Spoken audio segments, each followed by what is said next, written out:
muito tempo eu desejo abrir esse espaço para contar histórias que sejam, no mínimo, inspiradoras.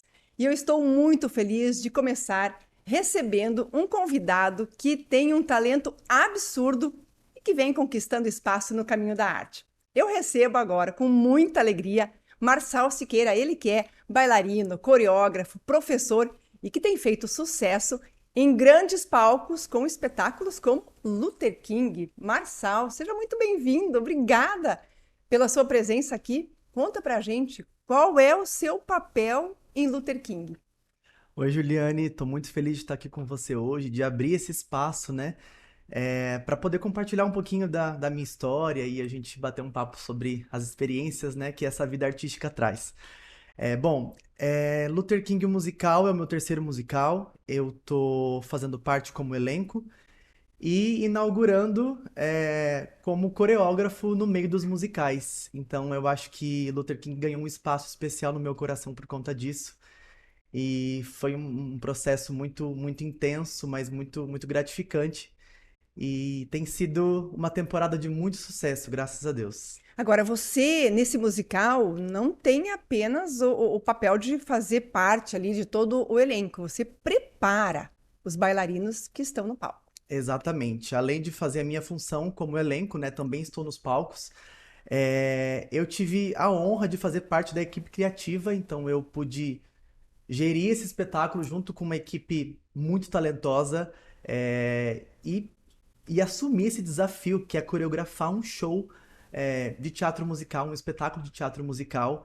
Então, essa é a minha função atual e eu atuo também como dance captain, que é uma função que além de coreógrafo, como eu disse, e elenco, o dance captain ele mantém o show em dia ao longo da temporada. Então, a minha função também é trabalhar com as substituições eventuais no show, manter o trabalho refinado, limpo, assim como fizemos no início, sabe? Manter isso em dia para que o show sempre tenha uma qualidade constante. É uma espécie de gestão artística Exato. minuciosa do espetáculo. Exatamente. Os olhares precisam estar muito atentos o tempo todo, porque como eu tô no show, eu não consigo assistir o show sempre, como público. Então, é uma função acumulada de estar no show, mas os olhares sempre atentos para entender o que precisa de manutenção, enfim, fazer essa gestão toda do show, que é um super desafio, mas eu acho que o nosso olho vai ficando cada vez mais calibrado para isso. Exatamente, nós não fazemos ideia, né? Quando nós estamos assistindo um espetáculo, a gente não faz ideia do trabalho que é feito não apenas nos bastidores, mas exatamente ali, em cima do palco, para que o espetáculo seja refinado. E esse trabalho é você que faz. Qual é o desafio? Como é dar conta de tudo isso estando junto com todo o elenco ali no palco? Olha, eu acho que o maior desafio de tudo é auxiliar o elenco, auxiliar os meus colegas de trabalho a manter essa constância do trabalho, né? Porque, como qualquer outro trabalho, a gente acaba entrando numa rotina, fica muito automático. O nosso trabalho, ele é muito repetitivo, né? E às vezes em temporadas muito longas, de 5 meses, 6 meses, musicais na Broadway que ficam às vezes mais de 20 anos em cartaz, por exemplo. Eu acho que o desafio de todo dance captain e de todo artista de teatro musical é, é vencer essa barreira de sempre estar no automático, de buscar novos estímulos. Então eu acho que como dance captain, a pessoa que está à frente dessa manutenção do show, eu acho que esse é o maior desafio, de fazer com que as pessoas entendam a importância de não cair sempre nesse automático para que o público tenha sempre experiências muito incríveis, né? Marçal, e você está falando de um desafio que, na verdade, faz parte da vida. Nós corremos o risco no dia a dia, seja qual for a nossa função, o risco de cair no automático, de Sim. não se dar conta do que efetivamente nós estamos fazendo. E isso você tem que fazer de forma muito brilhante, né? De forma, como você disse, muito calibrada ali em cima do palco. Tem que ser um olhar assim biônico. Sim, eu tenho algumas pessoas que às vezes me ajudam gravando vídeos, então eu tenho a equipe residente do teatro muitas vezes me ajuda quando eu preciso assistir alguma coisa e não consigo estar no público, porque eu estou no palco. Essa pessoa grava e eu consigo assistir os materiais em casa, consigo entender um possível problema, uma possível coisa para solucionar. Mas eu confesso que é um super desafio. Mas eu acho que acostuma, sabia? Eu acho que a gente vai ficando com um olhar muito mais atento. E isso também não me deixa cair no automático. Porque como elenco, eu também posso entrar nesse lugar que é perigoso. E com essa função de coreógrafo e também de dance captain, o meu olhar está sempre atento sobre o show todo. Então eu acho que isso é muito legal. É buscar a excelência. Sim, o A tempo todo. cada espetáculo, a cada apresentação, a excelência. Exatamente. A gente sempre fala que é, o público tá ali naquele dia. Eu não sei quando essa pessoa vai ter a chance de assistir novamente. Então talvez aquela seja a única experiência que ela vai ter dentro de um teatro, dentro daquela peça. Então a gente precisa fazer com que essa experiência seja memorável. Então a qualidade técnica ela é imprescindível, né? Agora, é incrível, porque quando a gente assiste um espetáculo, especialmente se for um grande espetáculo, você olha para aquele elenco, os bailarinos todos atuando com perfeição, e você imagina, quem é que está administrando tudo isso? Nós já vemos grandes profissionais. Mas eu quero dar alguns passinhos para trás, olhar um pouquinho para a sua história, Marçal, e mostrar para o público quem é esse profissional que tem feito sucesso nos palcos, que tem se tornado cada vez mais expoente no cenário artístico nacional. Mas eu quero falar um pouquinho da sua história. Você hoje está brilhando em São Paulo e a tendência é ir para outros lugares ainda maiores. A gente torce por isso. Mas você nasceu no interior do Paraná, você é de Maringá, é pé vermelho, e eu quero conhecer essa história. Quando foi que o Marçal Siqueira, artista bailarino, onde foi que nasceu? Porque eu sei que não foi na escola pequenininho. Pois é, eu tenho muitas recordações da época da escola, inclusive da época que eu não me apresentava. Fui para a escola muito cedo. Os meus pais já trabalhavam, então acho que com 4, 5 meses eu já ia para a escola. E sempre tem apresentação de final de ano, aquela coisa de escola, de pré-escola, né? E eu acabava me envolvendo nas apresentações, minha mãe investia nos figurinos, em tudo para que eu pudesse me apresentar. Só que chegava na hora, nada acontecia. Eu simplesmente ou ficava parado ou chorava. Eu tenho registros de estar no colo da professora durante a apresentação toda e minha mãe ficava muito brava até, porque ela falava, eu invisto, Frustrada. exatamente, eu invisto. Hoje as coisas são mais acessíveis, mas naquela época, investir talvez em um figurino não fosse tão simples assim, para que eu pudesse me apresentar. E eu era muito tímido, eu não conseguia desenvolver. Eu ensaiava, eu participava, às vezes nem a professora sabia explicar. Ela falava, nossa, ele ensaiou, ele participou de tudo, mas chegava na hora, eu simplesmente paralisava. É verdade que você chorava e não ia para a apresentação? Chorava, chorava. Às vezes ficava no colo da professora a apresentação toda por não conseguir me apresentar e chorando, e minha mãe tentando registrar, meu pai sempre estava com uma câmera tentando registrar, mas os registros que eu tenho dessa faixa etária, assim, são sempre chorando ou sempre paralisado assim no palco. E não era nenhum espetáculo, assim, uma apresentação em que você figurasse como ali o aluno principal da apresentação. Eram aquelas apresentações coletivas. Dia dos Pais, das Mães, Exatamente. Dia dos Natal. Pais, Natal, Páscoa, às vezes alguma data comemorativa mais temática eles faziam também, mas eu não tinha destaque nenhum nessa época. Eu ficava como todos os outros alunos, mas eu acho que com essa timidez eu acabava chamando mais atenção do que se eu fizesse de fato a apresentação, porque os pais me viam chorando e no colo da Fugindo do professora, espetáculo. exatamente. Eu não sei explicar o que acontecia, mas simplesmente não ia. E você tem lembrança do que você sentia, de como você se sentia naquele momento e que fazia com que você saísse de cena? Eu tenho algumas memórias distantes, assim. Eu lembro de olhar para as pessoas e sentir vergonha mesmo. Ainda que eu soubesse tudo que eu precisava para apresentar, eu lembro de sentir timidez, assim, de olhar para as pessoas e, e perceber que elas estavam me olhando e esperando que eu fizesse algo. Então eu acho que isso me travava um pouco. Talvez também por estar com um figurino e se sentir um pouco exposto, né? Ainda muito novo, a gente não, acho que não consegue lidar com tudo isso, né? Mas em resumo, assim, você tinha vergonha. Tinha Você vergonha. era a timidez Timidez, que exatamente. barrava. Eu acho incrível falar sobre isso, porque muita gente me pergunta, né? Como é que eu faço para vencer a timidez? Ou senão a desculpa, eu não consigo fazer isso, fazer aquilo, gravar vídeos, dar uma entrevista, ir para um palco, eu não consigo conversar com as pessoas porque eu sou tímido. E eu sempre falo, gente, a timidez não é barreira para você se expressar, seja verbalmente, numa conversa, né, na comunicação, seja artisticamente. Então, nós temos muitos artistas que venceram a timidez ou que ainda são tímidos, mas ainda assim se permitem, né, de alguma maneira expressar a sua arte, a sua voz, o seu pensamento.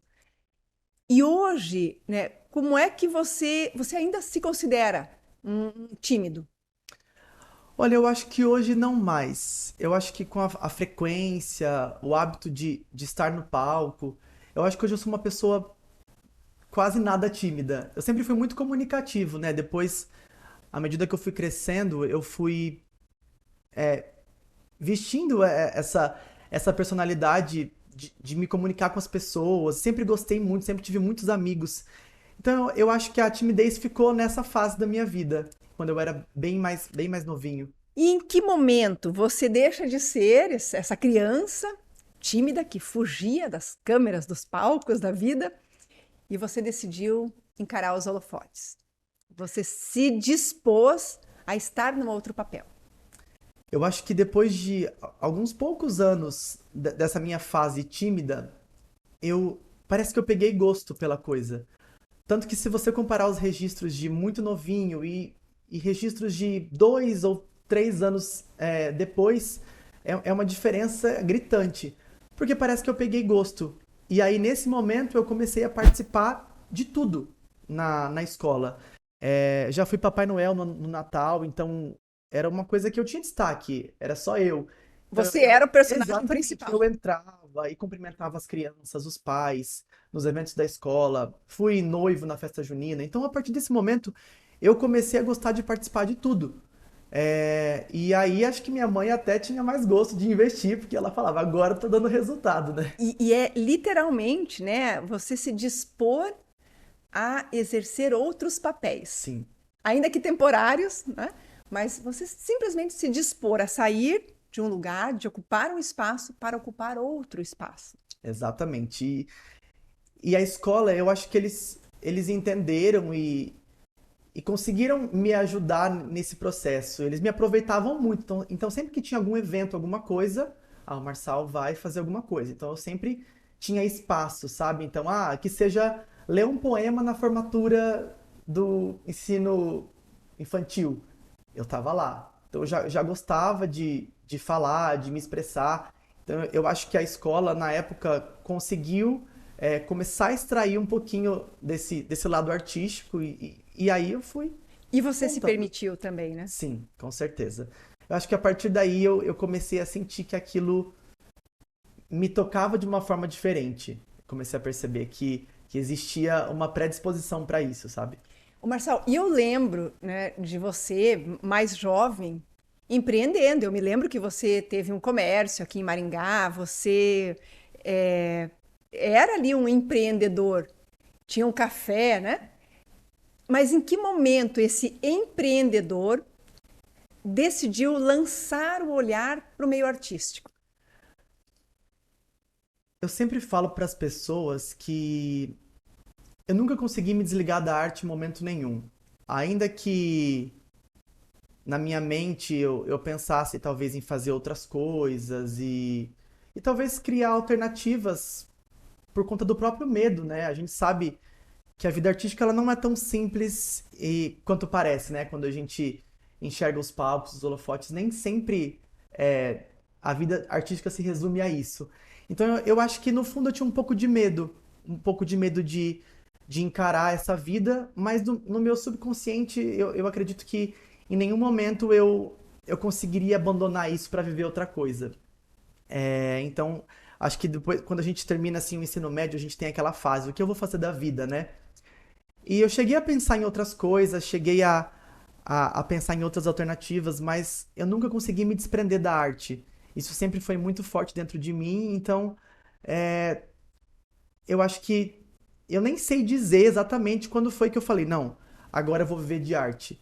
Eu acho que isso sempre foi um desejo no meu coração e ele simplesmente aconteceu, as outras coisas foram ficando no caminho, e eu, graças a Deus, hoje vivo 100% da arte, graças a Deus por isso.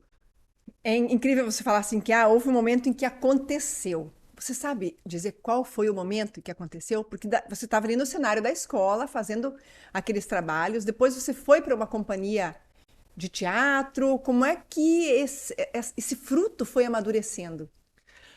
Quando eu senti que eu tinha pego gosto pela coisa, eu já estava no ensino fundamental também, né? Eu já tinha feito toda essa história que eu te contei na educação infantil. E me mudei de escola, fui para uma outra escola, né, à medida que eu fui crescendo. E nessa escola sempre tinha trabalhos que os professores passavam, faça uma paródia, faça uma peça de teatro. E nesse momento eu falei, nossa, isso é legal.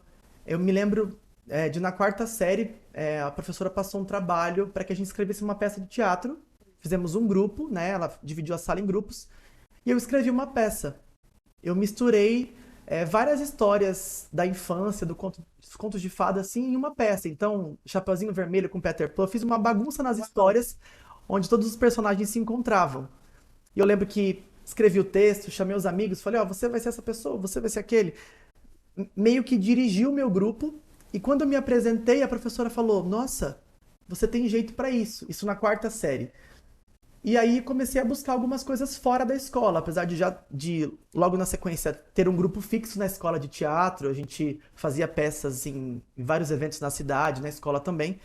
Eu fui buscar fora, então estudei teatro um tempo no Sesc aqui em Maringá. é, e logo depois já fui pra dança. Eu já nessa época fazia algumas coisas, alguns workshops, algumas aulas, mas nada muito regular. Eu estava mais vivendo o teatro na escola. E aí, quando eu entendi que isso também poderia ser um caminho, porque eu sempre fui apaixonado por musicais, e a dança então caminhava junto com o teatro. E aí comecei a buscar aulas e, enfim, não tinha. Mas até ali você não dançava Não ainda. dançava. Não dançava. Assim, dançava de brincadeira, não tinha nenhuma técnica, nada. Era o que eu via no YouTube, o que eu via na TV, nos musicais infantis, era isso que eu tinha assim como referência, mas eu não dançava absolutamente nada. Se você vê vídeos assim, você fala, nossa, aconteceu um milagre, porque não dançava E absolutamente em nada. que momento a dança entrou na sua vida? Eu lembro que eu fazia teatro aos sábados no Sesc, e eu conheci um grupo na época que se encontrava aos sábados. E era um grupo que sempre foi uma grande referência para mim aqui na cidade, o Grupo ADT, Arte de Transformar, uma companhia. E eles abriram um teste, uma audição assim para novos integrantes. E eu lembro que a idade mínima era 16 anos, mas eu tinha 11, 12 na época. Mas eu falei, não custa tentar. Fui na sede do grupo, né, no espaço físico deles, para uma reunião e participei da reunião. E aí eles me aceitaram com aquela idade.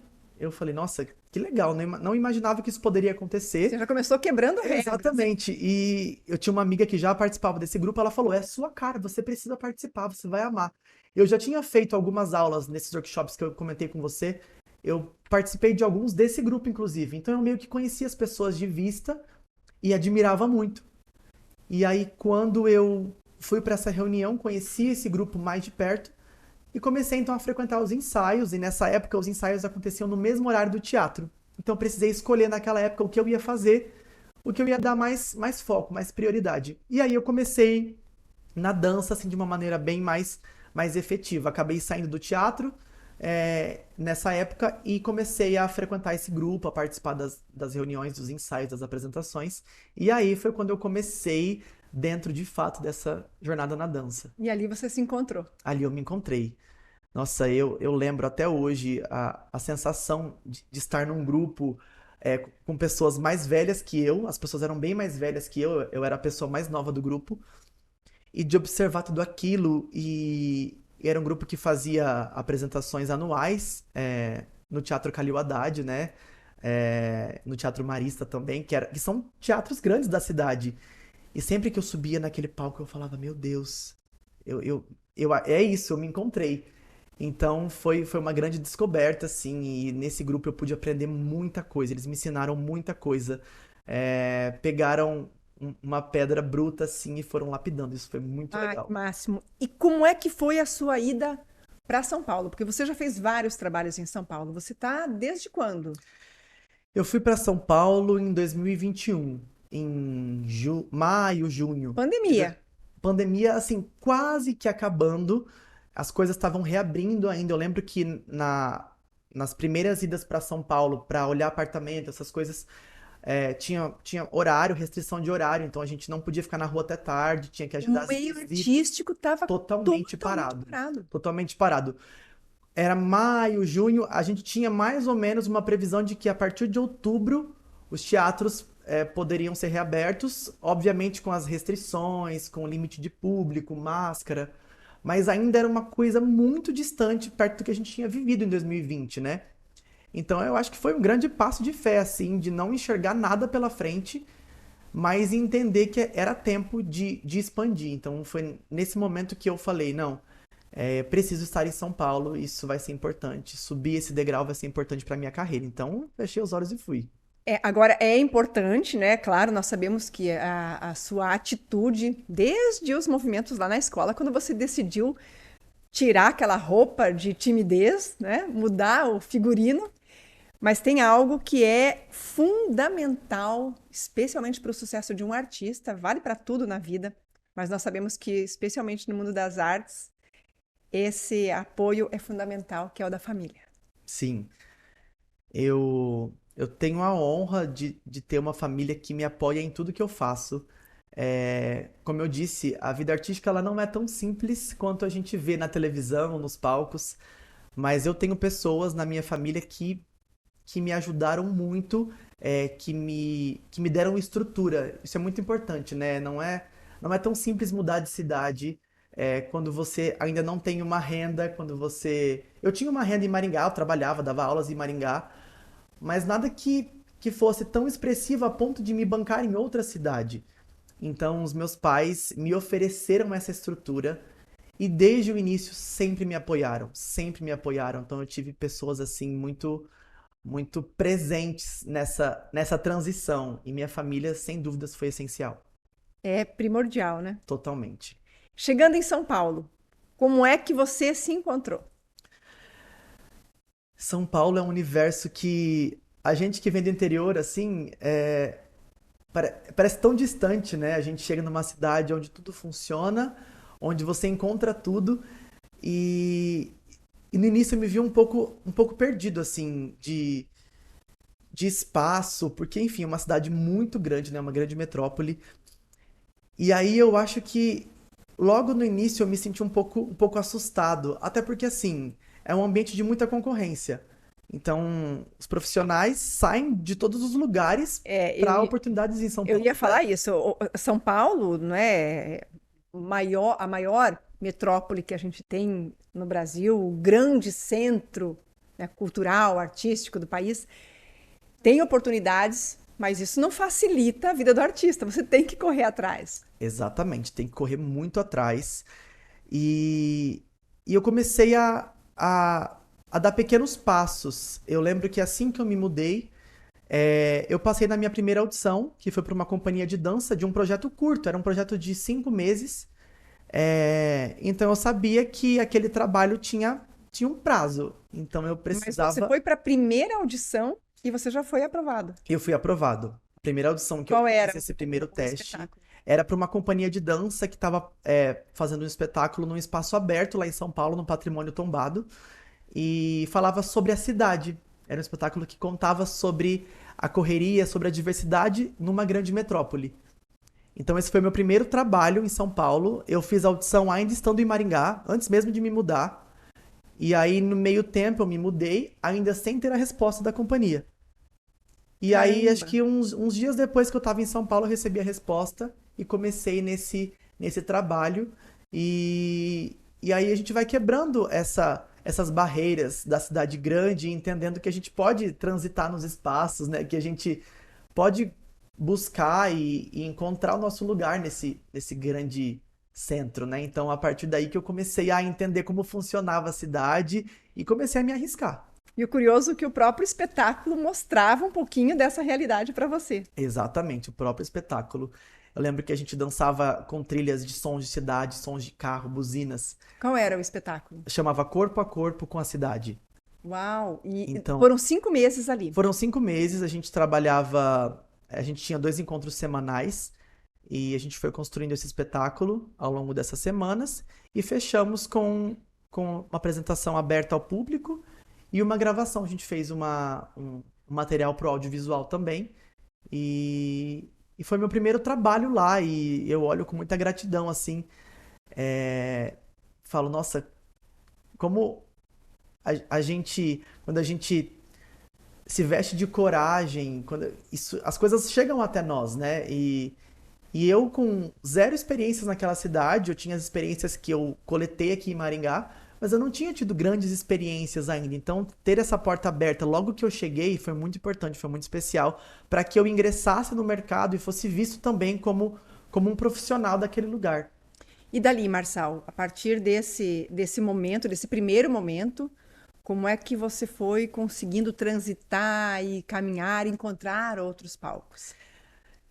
Eu lembro que faltando, eu acho que algumas semanas para encerrar o trabalho na companhia, eu recebi uma mensagem do diretor do meu primeiro musical, que foi Rua Azusa, o musical.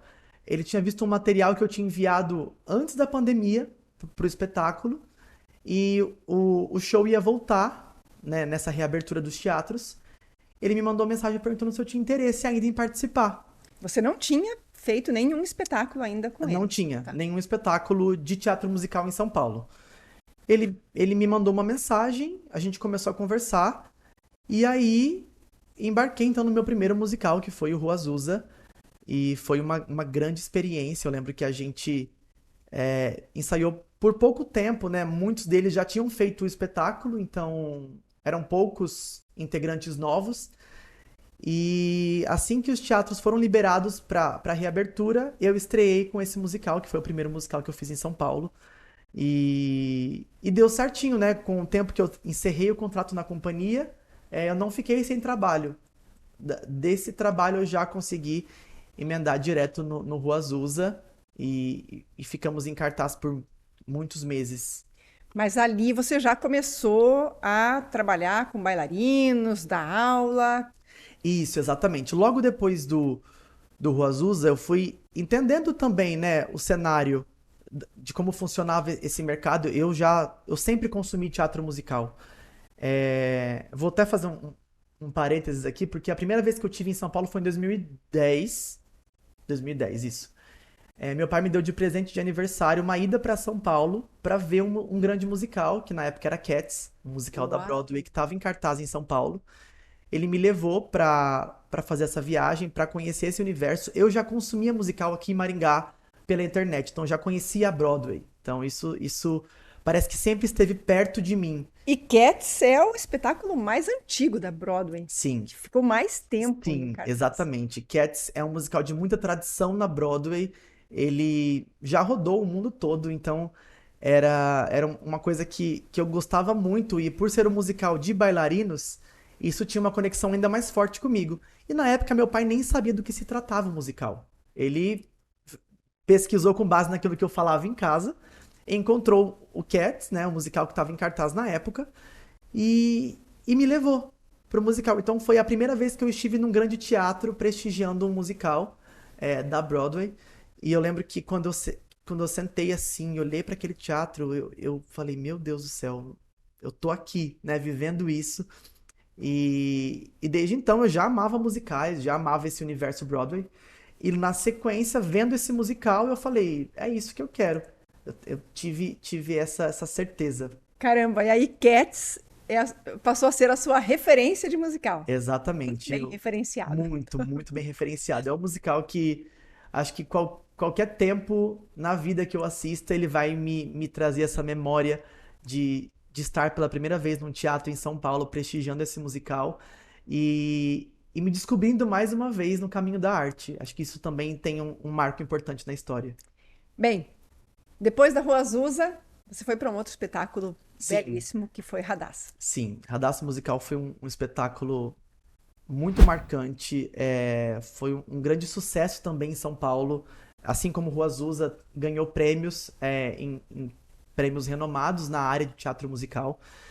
E foi também uma grande alegria ter recebido o convite para fazer esse musical. Então, do Rua Azusa eu já fui direto para o Radassa Musical. E qual era o seu papel ali no Radassa? No Radassa eu entrei nessa primeira temporada como elenco também, fazia parte do elenco, mas ainda sem nenhuma função criativa ou algo relacionado à parte de gestão. Eu tava mesmo Era como o performer, integrante da equipe. exatamente, performer do show, então fazia parte do elenco.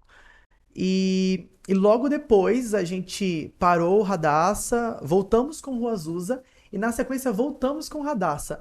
Nesse retorno do Radassa, eu recebi o convite então para assumir, além de elenco, a função de dance captain, Do né, Radassa. do Radassa, que, como eu disse no início, é essa função de manter o show em dia, de ficar atento com as limpezas, substituições e novos integrantes do elenco, e assumir pela primeira vez essa função.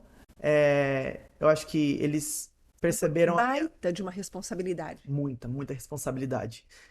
E eu acho que eles viram em mim também esse desejo de crescer e me deram então essa oportunidade. Então eu já entrei nessa última temporada de Radassa com essa função agregada no meu currículo. E isso, nossa, mudou também a minha história, a minha mente abriu ainda mais para essa parte criativa. Eu sempre gostei muito de criar. E ali eu vi um espaço, ainda que, como Dance Captain, a gente não tenha tanta autonomia para criar, a gente mantém o que a equipe criativa, que no caso eu não fiz parte neste musical, eu preciso manter o que a equipe criativa concebeu para o espetáculo. Então acaba que eu não tenho autonomia para criar, mas o seu olhar já muda. Você já vê o show de uma outra perspectiva. Então isso já foi me dando ali mais repertório para trabalhar. E dali é que veio a oportunidade para Luther King. Isso. Nas últimas semanas de Radassa, a companhia lançou, abriu as audições para o Luther King. E a princípio eu fiz as audições como todas as pessoas, como elenco, fiz o teste. Ainda não sabia desse convite. Fiz todos os testes que eles me pediram. E logo que eu recebi a resposta que eu havia passado no teste para elenco, eu recebi mais uma mensagem do diretor me fazendo o convite para ser o coreógrafo do Luther King. E aí a minha mente parece que explodiu na hora, assim, porque eu falei, meu Deus, eu nunca tive medo de desafios, eu sempre gostei muito, eu falo para as pessoas que eu sou muito movido a desafios. E Acho que é quando. genético, É né? genético, exatamente. Não tem como fugir disso. E quando eu vi essa oportunidade, eu não tive medo. É, talvez o receio do novo, mas eu não posso dizer que eu tive medo. Ele me mandou mensagem, eu pensei por algumas horas e falei, não, faz Com sentido. aquele frio na barriga que a gente sabe que dá, Exatamente. né? Depois que a gente falou sim, a gente pensa, meu Deus, o que que eu fiz? Exato. E aí, nesse momento, eu falei, eu vou abraçar essa oportunidade e vou entregar o meu melhor. Eu já sempre estudei composição, processo criativo. Na pandemia mesmo, no tempo de pandemia, eu estudei muita coisa de teatro musical, me aprofundei ainda mais. E aí eu falei, é uma grande chance de colocar tudo isso em prática. Então aceitei o desafio e Mas aí já como coreógrafo, e aí você tinha que criar. tinha que criar. Foi um processo muito curto, né? A gente levantou um show do zero em um mês e uma semana. Então era um processo muito intenso Quanto de tempo tem ensaios. o O espetáculo? espetáculo tem 3 horas. Você teve que preparar um espetáculo de 3 horas.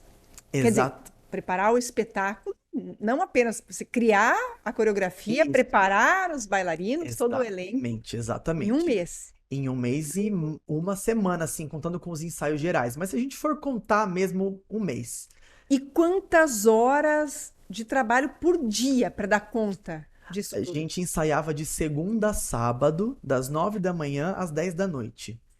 Porque nós sabemos que um espetáculo, para ele estar pronto para ir para o palco, né, ele não é apenas criação, figurino, tem toda uma intensidade de energia que é colocada ali à prova nos ensaios. Sim. E em processos intensos assim, a gente tem que sempre tem aquele medo de, e se eu não conseguir criar mais nada? Porque é um processo cansativo e o cansaço ele interfere no nosso processo criativo também. E a sua criação depende também do desempenho dos bailarinos que estão no Com palco. certeza. É um trabalho totalmente coletivo. É um trabalho com o diretor musical, que me entrega as músicas para que eu coreografe, um trabalho com o diretor do espetáculo, o diretor geral, para também entender o que ele quer daquele show. E eu lembro que do fim do Radassa para os ensaios de Luther King, eu acho que, se eu não me engano, foi um período de uma semana em que eu recebi a notícia que eu seria o coreógrafo. Eu lembro que eu tive 3 dias, assim, de 2 a 3 dias para pesquisar tudo que eu queria de referência de tudo aquilo que eu queria levar para o Luther King para já começar os ensaios. Eu lembro que a gente começou os ensaios sem ter todo o material pronto. Os materiais foram chegando, porque o diretor musical também estava produzindo, o diretor geral também estava produzindo. A gente tinha o texto já, mas o texto não tinha virado música ainda. Quando que vocês estrearam? A gente estreou dia 14 de julho de 2023. 23. Bem, julho de 2023 ainda, os artistas ainda estavam sedentos, ainda tinha aquela herança da pandemia e a vontade de Sim, ir para os palcos. exatamente. De viver essa sensação do teatro cheio, de estar no palco e sentir o calor da plateia. Então eu acho que nessa época a gente lavou a alma, sabe? De poder voltar a exercer o nosso ofício de uma maneira plena. Olha, nós falamos aqui sobre várias situações que fazem parte da vida de quase todo mundo, né? A timidez na infância, muitos param ali e não avançam o bloqueio da timidez. Você avançou. Nós falamos do apoio da família, nós falamos de você se permitir e ainda, quando criança, você dá vazão à sua criatividade, explorar novos mundos. Nós falamos de superação, de você não ter medo e encarar um desafio quando ele parece impossível, quando a possibilidade é para jovens a partir de 16 e você com 11 já falar, vou tentar, que me custa? E aí você, num período sem muitas perspectivas, nós falamos de você sair do interior, ainda que Maringá seja uma cidade incrível, né, uma cidade super estruturada, mas é interior do Paraná. E você se permitir ir para o maior centro cultural do país, que é a cidade de São Paulo. Sem perspectivas e você começar a olhar e buscar onde pode existir um espaço para você. E o que a gente percebe nessa nossa conversa, Marçal, é que isso pode estar presente na vida de qualquer pessoa. Nós precisamos ter atitude, nós precisamos ter coragem, nós precisamos buscar caminhos, conhecimento e, sobretudo, acreditar que o sucesso é possível, ainda que o sucesso não seja o alvo principal. O alvo principal é sempre o próximo passo. Isso é claro para você? Sim, com certeza. Eu falo para as pessoas que eu nunca tive vontade de ser famoso, nunca quis ser uma pessoa famosa, mas eu sempre quis ser uma pessoa de relevância naquilo que eu faço. Então, sempre que as pessoas pensarem em teatro musical, que eu seja um dos primeiros nomes que vem à mente dessas pessoas. Então, a fama nunca foi um alvo. Eu sempre valorizei ser uma referência para as pessoas que estão à minha volta e para as pessoas que vivenciam isso comigo também. Eu tenho muitos alunos em São Paulo e eu sempre falo para eles a importância de acreditar no sonho que a gente carrega. Então, é, como um sonhador, eu também incentivo outros sonhadores. Eu sempre me lembro e sempre falo que eu gosto de acreditar nas pessoas porque um dia acreditaram em mim também. Um dia eu tive uma amiga que dançava comigo na companhia aqui em Maringá que me abriu as portas da escola dela para que eu fizesse aulas e comecei fazendo todas as modalidades que ela oferecia. Foi na escola que eu me formei aqui em Maringá e depois virei professor nessa escola. Então eu falo que a minha missão e o meu dever como artista é retribuir isso para outras pessoas, é abrir caminhos para outras pessoas. Então, eu carrego isso comigo sobre acreditar nos sonhos, sobre não desistir, sobre ter coragem para alcançar. E eu quero compartilhar com você algo assim que é até um pouco pessoal da minha vida, mas é da sua também. O quanto nós aprendemos isso em casa, mas podemos aprender com pessoas que estão próximas, né, Sim. nos ambientes onde a gente frequenta. Você teve a sorte de aprender em casa. Eu conheço seu pai, né, Marçal Siqueira, foi meu aluno, é um jornalista, empreendedor, um treinador de pessoas, um profissional pelo qual eu tenho a maior admiração, mas ele foi meu aluno. E eu via naquele aluno uma pessoa que tinha um olhar aberto para as possibilidades. E eu fico muito feliz de receber você, de poder ter essa conversa com você e ver que você replica o que você aprendeu dentro de casa. E essa é uma lição que a gente tem como missão levar para o mundo, né? O que nós aprendemos, o que nós enxergamos, o caminho que nós trilhamos, as oportunidades que nós conquistamos, elas estão aí para quem quiser caminhar, mas tem que querer caminhar. Com certeza. E ter muita coragem, né? A gente conquista tudo com muita coragem. Eu acho que na minha vida, na sua vida, na nossa vida, é, as coisas nunca foram fáceis. Mas quando a gente se veste de coragem e encontra pessoas no caminho que olham e acreditam, a gente parece que é ainda mais impulsionado, né? E eu quero falar dessa coragem, porque não é a coragem de você ir para o palco e a coragem de buscar aquilo que vai te fazer sucesso, né? É a coragem de dar o próximo passo. Sim, É a coragem de subir um degrau, de enxergar a oportunidade que está aqui à sua frente, porque é essa oportunidade que vai abrir uma outra porta, que vai abrir outros caminhos para você. Já diz o poeta, o pensador, o caminho se faz caminhando. sim. E eu fico muito feliz, né, de poder ouvir, conhecer um pouco melhor da sua história, conhecer esse caminho que você abriu e continua explorando e caminhando. E eu quero saber, depois de Luther King, né, que é um grande espetáculo, é o maior da sua. É o maior. Até então é o maior. Quais são os planos, sonhos, projetos? Você que tem Cats como referência. Olha, eu acho que eu tô com muita expectativa no ano de 2024, mas não uma expectativa utópica, assim, de final de ano, sabe? Que a gente sempre fala, não, o ano que vem vai ser o melhor ano da minha vida. Eu não costumo falar isso, mas eu acho que 2024 vai ser um ano diferente, onde eu vou poder romper muitas barreiras e conquistar ainda mais coisas. Falo isso porque tenho muita fé, primeiro de tudo, né? E porque eu acredito que tudo isso é fruto do nosso trabalho, da nossa dedicação. Então, eu acredito que eu pude plantar muita coisa em 2023. E não só 2023, mas todos os outros anos. E eu sinto que tenho vivido uma colheita, sabe? De muitas coisas que eu plantei sem nem perceber. E então, meus projetos, eu já tenho algumas coisas em vista, já tenho projetos que eu vou coreografar agora em 2024. Tenho as minhas aulas que continuam a todo vapor. E em breve, se Deus quiser, novos musicais. Quero continuar fortemente nessa área dos musicais, porque é minha paixão maior. E se Deus quiser, logo eu quero ir para fora, quero expandir para outros lugares e conquistar o ápice desse mercado fora do Brasil. Você tem muitos alunos aqui. Tenho muitos, muitos alunos. Tive muitos alunos aqui em Maringá, muitos passaram pelas minhas aulas, que eu tenho contato até hoje com eles. Hoje eles são meus amigos, né? E em São Paulo também, graças a Deus, muitos alunos têm a chance de passar pela vida de muita gente, desde pessoas muito jovens a pessoas até mais velhas que eu.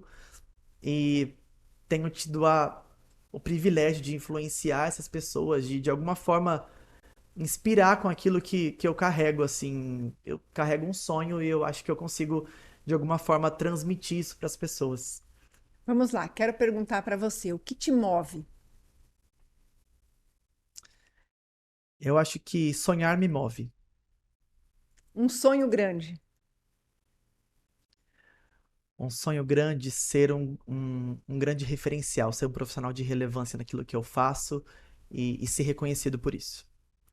Uma memória. O meu início na arte. Eu acho que isso é uma memória que sempre que algo vem na minha mente com algum pensamento de desistência, eu posso olhar para trás e ver tudo aquilo que eu trilhei para chegar onde eu tô chegando hoje. Então, acho que essa memória do início, sabe, dos primeiros passos na arte, acho que isso é uma coisa que fica boa parte do tempo na minha mente. Um desejo.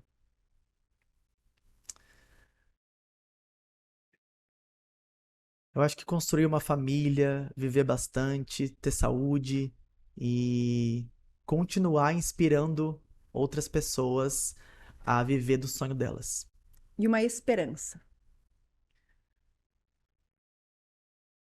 Uma esperança, eu acho que estar em um lugar onde pessoas possam ter oportunidades. Eu acho que ainda a gente vive num país onde a gente não tem ainda tantas oportunidades artísticas. A arte, ela é muito seletiva e ela é muito injusta muitas vezes. Então, uma esperança que eu tenho no meu coração é de que a arte possa ser acessível às pessoas e que pessoas do interior, assim como eu, tenham oportunidades para alçar grandes voos e tenham isso viabilizado, né, à frente delas, porque eu tive a honra e o privilégio de ter uma estrutura que me proporcionou isso, mas eu sei que muitas pessoas não têm. Então, a minha esperança é que isso possa ser acessível para outras pessoas também. E um motivo para gratidão. A vida. A vida é o meu grande motivo de gratidão. Sou muito grato a Deus pela vida, por, por poder fazer aquilo que eu amo, poder viver disso, poder ter minha família por perto, poder ter os meus amigos por perto. A vida é um grande motivo de gratidão para mim. A gratidão, a minha, nesse momento, por essa nossa conversa. Muito obrigada. Desejo a você, assim, todo sucesso e que a Broadway tenha a chance, a oportunidade de um dia receber você. Se Deus quiser, trabalharemos para isso e com muita fé. Eu acredito que Deus nunca planta coisas em nosso coração que Ele não possa suprir, cumprir. Então eu acredito que se Ele plantou isso no meu coração desde muito criança, eu tenho certeza que Ele, no momento certo, vai fazer com que as coisas se concretizem. Que não demore. Que não demore. Sucesso, boa sorte. Muito obrigado pelo convite. Foi um grande prazer dividir esse momento com você e falar com uma profissional tão reconhecida que eu sempre vi na televisão e hoje eu tenho a chance de falar com você aqui pessoalmente e saiba que a admiração ela também acontece da minha parte. Muito obrigado. Eu que agradeço. Obrigada, gente. Aproveitem ao máximo, né, esse conteúdo e inspirem-se, porque essa história vale a pena ser revivida e recontada.